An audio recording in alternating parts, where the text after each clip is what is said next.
सबसे उत्तम यही है कि अपने घर पर थोड़ा सा पैसा ज़्यादा लगता है, हम थोड़ी सी हर चीज़ में कंजूसी करते, अरे महंगो है, अरे जीवन से बड़ी महंगी कोई शब्द नहीं होता। तो अपने घर पे ये चीज़ है, सिर्फ पानी की व्यवस्था, और क्या करना है। अपने घर पर सब धान है, आज हर घरों पे चक्कियाँ हैं कि नहीं आटा पीसने की, तुम्हारी हर घर पे है, क्या सुविधा नहीं, सब कुछ आपके पास है। थोड़ी सी दूध और घी की व्यवस्था और आप लोगों को अलग से करके रखना है, वो भी अपन को कर लेते हैं। इतना है, ये व्यवस्था एक और अच्छी बनाने की बात चल रही है। अब थोड़ी सी अभी कार्य करता हूँ मैं, वो थोड़ा सा चल रहा है, मैंने विचार बनाया है उस कार्य को करने के लिए, लेकिन अभी थोड़ी सी प्रोग्रेस अभी अधूरी पड़ी हुई है, उसको चरितार्थ करने की कोशिश की जा रही है कि अपने घरों में शुद्ध दूध भी आना चाहिए।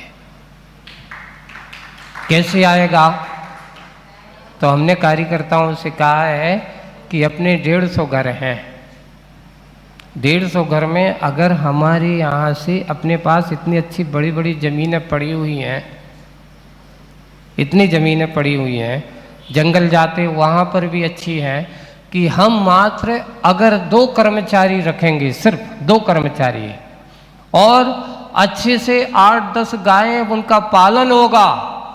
क्या होगा उनका, गायों का, उनको अच्छे से पालन करके समाज के लोगों से कहेंगे कि आपको शुद्ध दूध चाहिए, आप इधर उधर से ना लेकर के उनके वहाँ से अपने यहाँ जो अपन ने व्यवस्था की है, वो कार्यकर्ता वहाँ से आपके घर पर दूध दे करके जाएंगे। जो पैसा आप उधर, उससे ज़्यादा क्या मिलेगा, कम से कम आपको भरोसा है कि मुझे दूसरे आज के समय नकली दूध तो नहीं पी रहा हूँ।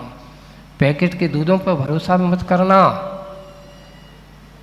आप लोग जो देख रहे हैं, आए दिन आपको हम दिखाएंगे वीडियो कि पैकेट के दूध, सांची वाले चाहे अमूल वाले चाहे कोई भी हो, इन पर भी भरोसा मत करना, क्योंकि ये सिर्फ धंधा है, उन्हें किसी धर्म से कोई लेना देना नहीं है। अगर आप अच्छे से इस कार्य को करते हैं तो पूरी समाज में एक सात्विकता का वातावरण होगा। आप जो पैसा जितना उधर उधर देते हो, उन पर कोई भरोसा नहीं है, कहाँ से पानी आ रहा है, क्या मिला रहे हैं, कैसा मिला रहे हैं। अभी मैं कई बार हम लोग विहार करते समय मिल जाते हैं दूध वाले रास्ते में, तो अभी हम आ रहे थे तो एक जगह ये पाइपलाइन है ना, ये सप्लाई जो होती ना उसकी, तो वहाँ पर सीपेज था पानी का उसका, है ना। तो एक दूध वाला आया, उसने गाड़ी रोकी, एक दूसरा कैन लिया, उसमें से पानी भरा, मिलाया, चलो 10 लीटर की जगह 20 लीटर बनाया, तुम्हारे पास आया। देख रहा हूं मैं, आंख से देख रहा हूं प्यार करते करते। हमने कहा देखो भाई, तुम्हारे घरों पे जाएगा ये दूध।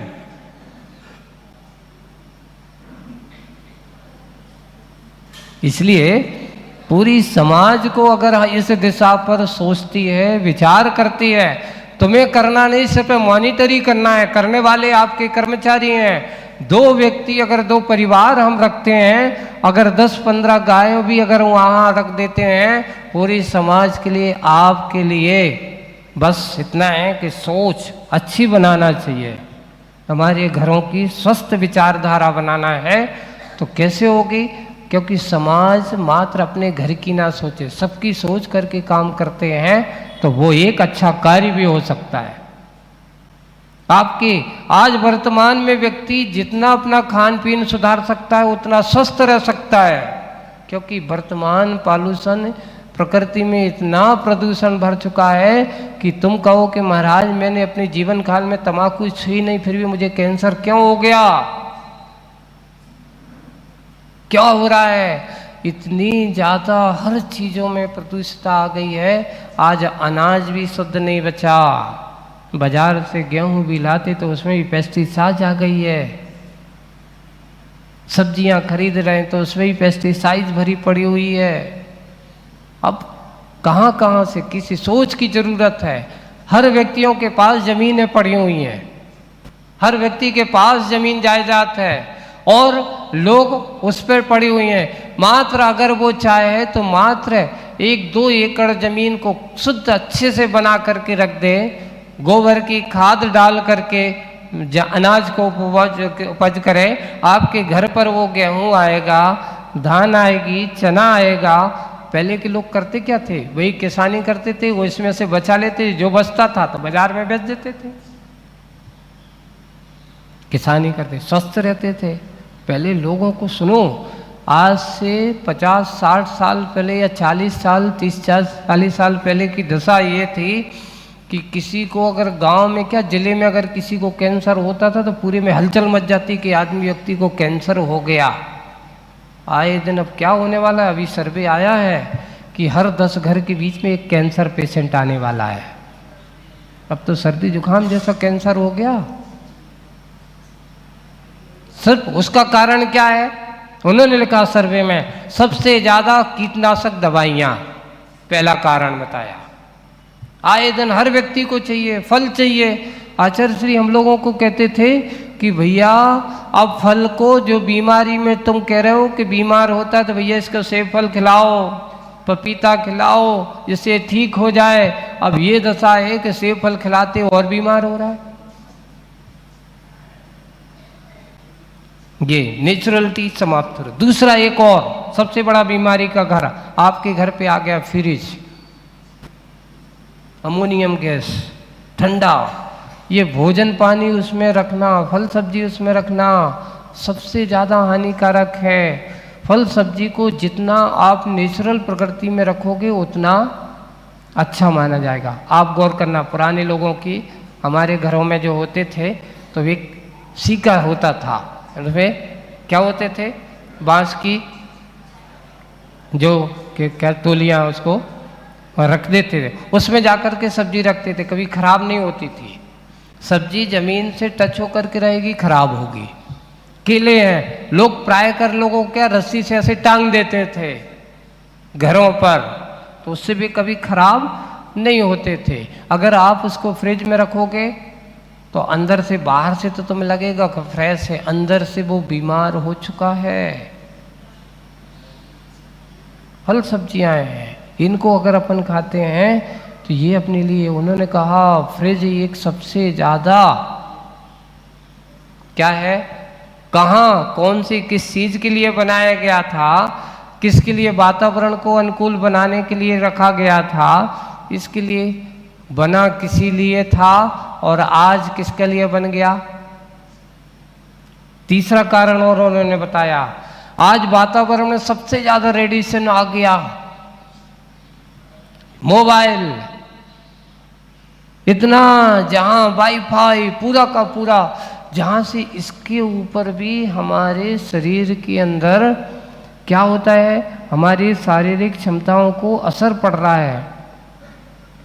गौर करना, अपने एक डॉक्टर थे अमरनाथ जी, रेडियोलॉजिस्ट थे वो, उनको, और बाद में कहा महाराज आपको इन रेडिएशन की, इन किरणों का असर आपको बताता हूँ कि जो भी एक्सरा करता है तो मरीज के सब, जब एक्सरा किया जाता है तो वो जो एक्सरा करने वाला जाकर के कहाँ चला जाता है, अंदर, जिसका होना है उसके साथ खड़ा होकर के वो एक अलग से वहाँ बटन दबाता है, वहाँ से जाकर के चालू करता है। क्यों? क्योंकि वो उसको तो मरीज को तो एक बार करना है, लेकिन वो करने वाला जो है उसको दिन भर में 10, 15, 20, 100 भी करना है। तो वो क्या होता था कि उस रेडिएशन की जो किरणें हैं उनकी जैसे आएगा, मरीज तो चला जाएगा, उसको तो एक बार किया उसको असर नहीं, लेकिन जो बार बार करता है उसकी रेडिएशन की असर ये होता है कि वो भी कैंसर जैसी बीमारी से ग्रसित हो जाता है। और करते करते उसका भी असर, तो उनका भी, जब वो डॉक्टर साहब थे उनको भी लीवर में वो बताया असर, जब लास्ट में उनका भी लीवर डैमेज हो गया। डॉक्टरों से पूछा कि कारण क्या है, आखिर कहीं ना कहीं करते करते तो उन्होंने कहा महाराज ये भी रेडिएशन का ही एक हमारा प्रभाव था। आप सोचो, आप लोग मोबाइलों को कम मत नहीं समझ लेना, ये भी रेडिएशन की सबसे ज़्यादा घातक हैं, आपकी शारीरिक क्षमताओं को कम करते हैं ये। हमारी शारीरिक क्षमताएं हमने क्या होता 24 घंटे अपने शरीर से चिपकाए रखे बैठे हैं। आवश्यकता कितनी है, जिस समय हम आवश्यकता रखते हैं उस समय अपने पास, अब तो फैशन बन गया, जहाँ देखो बिल्कुल हाथ में लेकर के चलना। सबसे ज़्यादा इससे हमारे अंदर की रेडिएशन हमारी बॉडी में प्रवेश कर रहा है, और वो बॉडी में प्रवेश करता है तो आए दिन आपकी शारीरिक प्रतिरोधक क्षमताएं कम होती चली जा रही हैं। ये कारणों को भी अपन को समझना चाहिए। ये समय जितने जितने हम सुविधा के साधन बनाते जा रहे हैं, ये आपके लिए दुविधा का कारण बन रहा है, आपके स्वास्थ्य, आपके शरीर। लेकिन सबसे पहले हमारा घर बनता है तो सबसे पहले घर में क्या आता है? एक सबसे बीमारी का घर, फ्रिज। अगर आप नेचुरल चीज में आ पाओगे तो उससे बच पाओगे।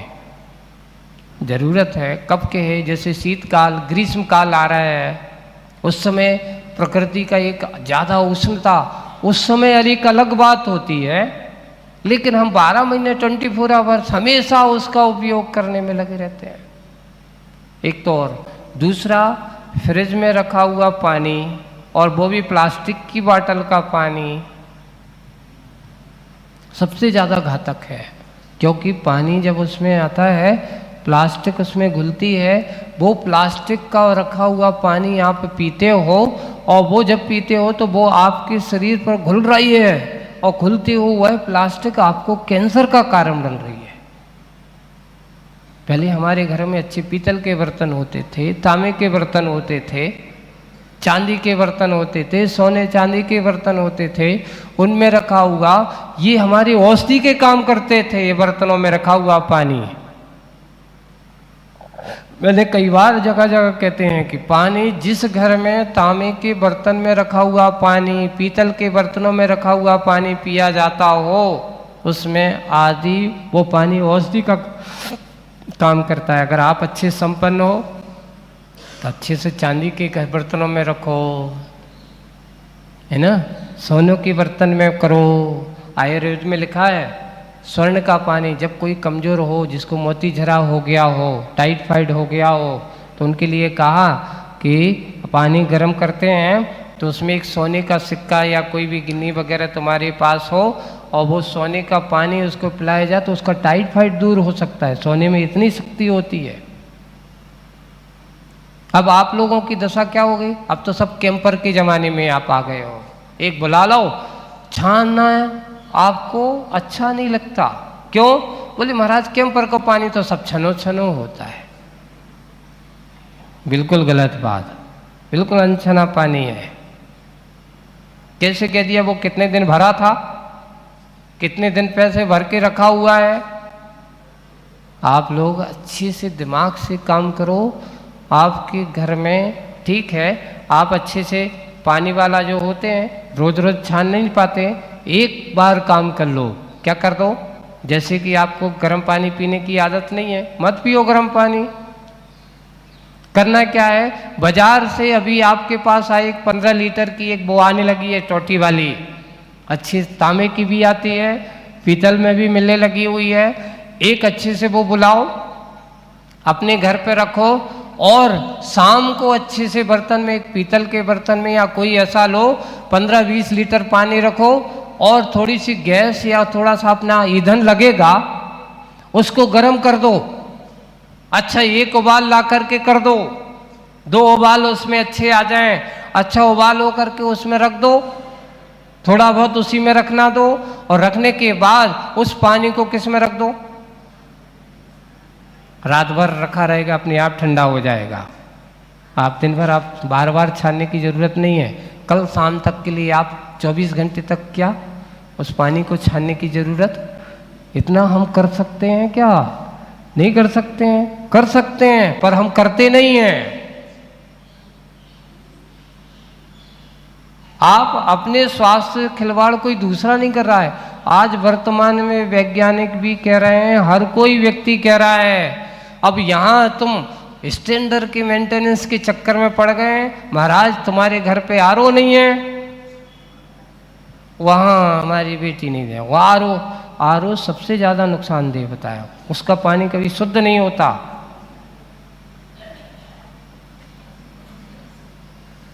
उसका पानी आपको लगता है प्यूरिफाई करके, विज्ञापनों देख देख कर, टीवी के विज्ञापन देख देख करके, महाराज पैसा है, अच्छा बढ़िया है, बना बना करके लाते। दुनिया में आयुर्वेद कहता है कि पानी गर्म करके पानी की विकृति को दूर करना है। पानी को अच्छे से गर्म कर दो और गर्म करके उसको तांबे के बर्तन में रख दो।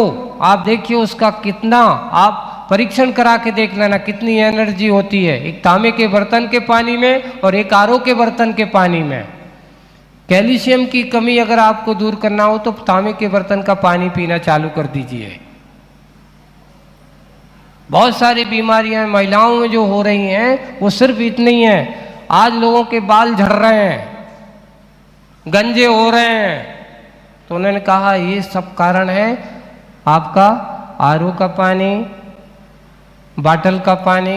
ये जो बाटल बंद पानी पी रहे, क्यों? उसमें लिखा है हेयर फॉल होने का कारण है क्योंकि उसमें पानी कम से कम एक व्यक्ति को 250 से 200 TDS का पानी पीना चाहिए। कैल्शियम में खनिज भी है और उसमें पोटेशियम वगैरह सब कुछ उसमें रहता है। 200 से 250। जब आप बाजार के बाटल का पानी पीते हो, आरओ का पानी, उसका TDS मात्र 50-60 रहता है। क्या रहता है? 50-60 TDS कर देते उसका, बिल्कुल हल्का कर दिया। अब आपने पानी पिया, अब पानी पिया तो आपको हड्डियां कमजोर हो रही हैं, बाल झड़ रहे हैं, अब उसकी दवाई खा रहे हो हड्डियों की, कैल्शियम के अलग से।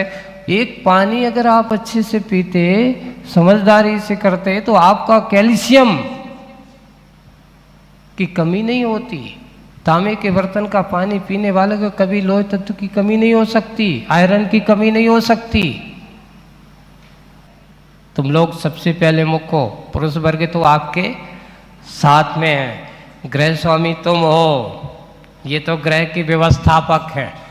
क्या है ये व्यवस्थापक हैं और स्वामी आप लोगों। इसलिए घर की पूरी व्यवस्था आपके हाथ में होती है कि हमारी भोजनशाला, हमारा कार्यक्रम भोजन का किसका डिपार्टमेंट है, तो इसका कार्य आप लोगों को बहुत अच्छे से करना है। इसलिए पात्र के अंदर अपने घर के साथ अच्छे भक्ति भाव के साथ, वह आदर सम्मान के साथ दान करता है और दान करके भगवान करता है। आगे की बात अभी ये बाकी रह गई है, बाद में करेंगे। आज बस इतना ही। बोलिए परम पूज्य आचार्य गुरुवर श्री विद्यासागर जी महाराज।